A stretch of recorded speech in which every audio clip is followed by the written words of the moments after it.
Can't we just let Oral Roberts basketball players play basketball? I mean, seriously, after the year it's been for all of us and all that's going on in the world, do we really need cancel culture to take away even the joy of March Madness?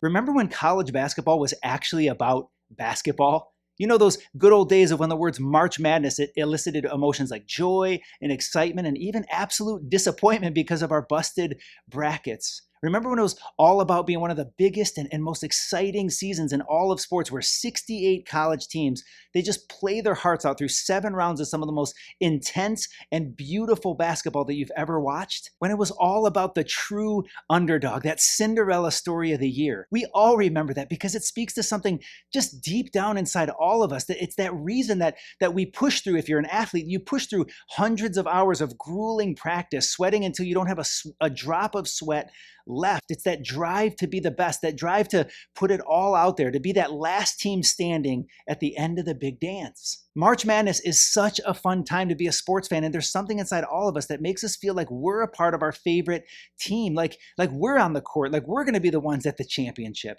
And it feels even better when an underdog makes it. Right? That team that nobody expected to make it past the first round. It's like they're like a byline in the big story. David going up against Goliath, someone that on the outside looks like they have absolutely zero chance of winning, but what most people don't see is the heart and will to fight to the death to see that dream achieved. We love stories like that because all of us are the underdog.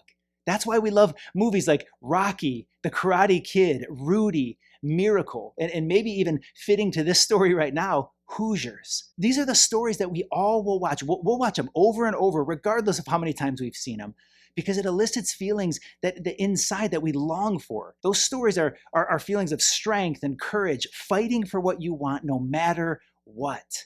Everyone loves the underdog. Everyone loves the Cinderella story, unless you're Oral Roberts University, and unless the year is 2021, and basketball isn't about basketball anymore. Most people have long known that Oral Roberts University is a private Christian university in Oklahoma. But here are some questions that I have for those who want to attack some college kids.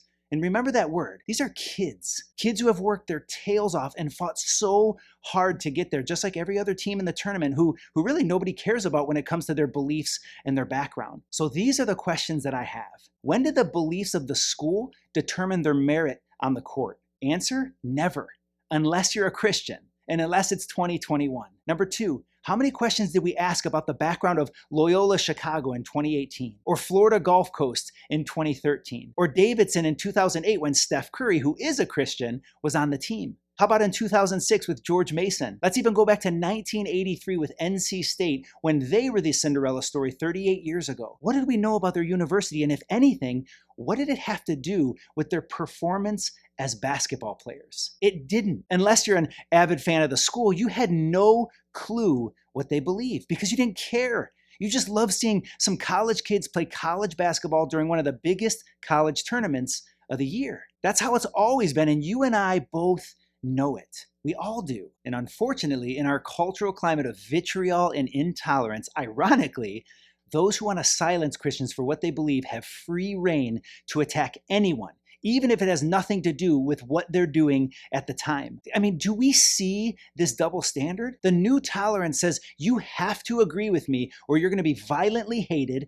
you're going to be canceled, and you're going to be silenced at all costs. It doesn't matter, I guess, that tolerance used to mean loving people and caring for them regardless of what they believed. That's how our country was founded. Now it's changed into, if you don't agree with and accept everything I believe, regardless of whether or not it steps on your beliefs, you're canceled.